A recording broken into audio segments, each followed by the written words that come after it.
Hello l'équipe, j'espère que vous allez bien. Aujourd'hui je vais vous parler de comment supprimer un arrière-plan coloré. Donc ici ce sera un fond vert. Comment le supprimer de la meilleure des manières, conserver les ombres, les effets et qu'on n'ait pas de grésillement autour du masque. C'est parti.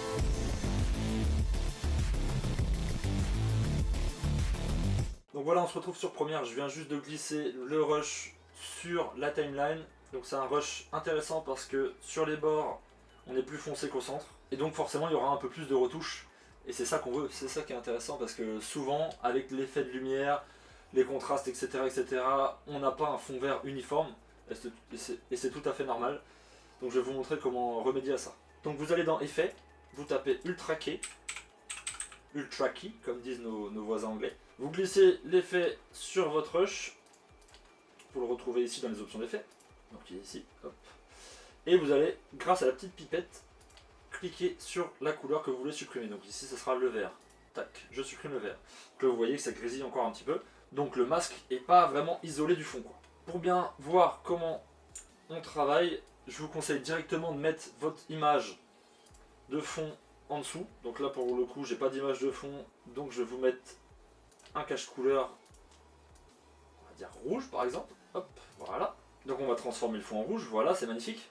Et vous pouvez le voir qu'ici on a encore des zones blanches qui sont assez horribles. Et ici des zones un peu noires, un peu foncées. Donc le but ça va être que tout le fond soit rouge, tout en conservant bien sûr les ombres des lettres. En fait vous pouvez le voir, les ombres suivent bien les lettres.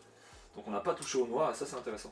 Donc tout va se jouer principalement ici dans la transparence. Vous pouvez voir la transparence du calque. Donc là on est à 0% de transparence parce que le vert reste. Et là on est à 100%, mais sauf que quand on se met à 100%, eh bien on voit que les lettres sont atteintes. Donc je vous conseille toujours de rester aux alentours de 50%, quoi. Ça faut pas trop forcer au niveau de la transparence. Les tons clairs, les tons foncés, c'est pareil, vous pouvez jouer les tons clairs, les tons foncés. Là on voit que les lettres sont assez foncées, donc on peut jouer avec les tons clairs. Les ombres, il ne faudrait pas y toucher parce que vous pouvez voir qu'en dessous les lettres, par exemple, le naturel de l'image disparaît lorsqu'on retire les ombres. Donc l'idéal c'est de ne pas toucher aux ombres. Mais par contre, au niveau du piédestal, on peut toucher à mort. Je vous conseille d'y aller à fond et de mettre ça à 100%. Et là, vous pouvez constater que au niveau des bords et du centre, on est impeccable.